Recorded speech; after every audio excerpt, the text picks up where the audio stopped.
ابن ابو صافي ها. طيب يلا. قصيدة عن النسوان مع احترامي للنسوان. ولك تسلم لي اللي تفهم الكلام عالطاير، كذاب اللي يقول كل النسوان واحد. والله صرت بأمر النسوان حاير، كأني أني والقدر مع المرا متواعد. في مرا بتخليك من الفرح طاير، وفي مرا صوتها بالبيت تقول راعد. في مرا تصبر على جوزها وتساير، وفي مرا تعير جوزها بالبخل تقول جاحد. في مرا مرمرة فاجر وأبوها فاجر، بدك تصبر عليها وتكون مجاهد.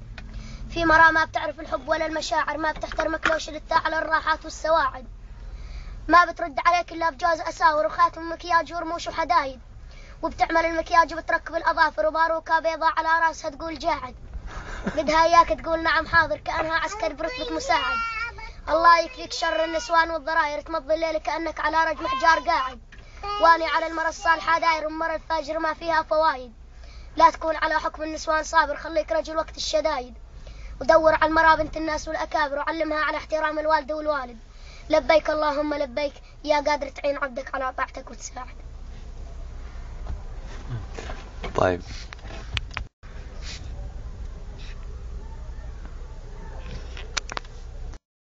قصيد بعنوان المرأة المرمرة.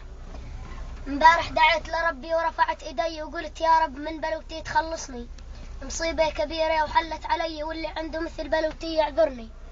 ابتليت بمرأة من تحت بالحي، يا رب عيني عليها وصبرني. لا مال ولا جمال ولا حنية، أعوذ بالله منها يا رب سامحني. أنا رضيت بالبين والبين ما رضي بي، خايف يوم من الأيام تجلطني. مرأة قوية وأمها جنية، وإذا اشتكيت لأبوها يشرشحني. طول الشهر قاسية علي، وبآخر الشهر بتطاوعني. وعدتني يوم بسهرة رومانسية، وإذا مسحت معي بالبين ستقرصني.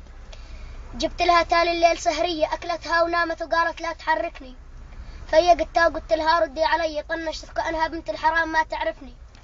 جربت معها كل الوسائل، هي يا ناس اللي عنده نصيحة ينصحني. الله يبلاها بسكتة قلبي، لأنه إذا ما متت رايح تموتني. بدي أتغدى فيها قبل تتعشى فيا، يا رب منها تريحني. ضربتني وبكت وسبقتني واشتكت علي، وصارت كل يوم على المحاكم تجرجرني.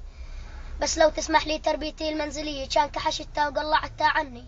لكني شاعر وعندي روح رياضية، والله لا يوفق اللي عليها عرفني.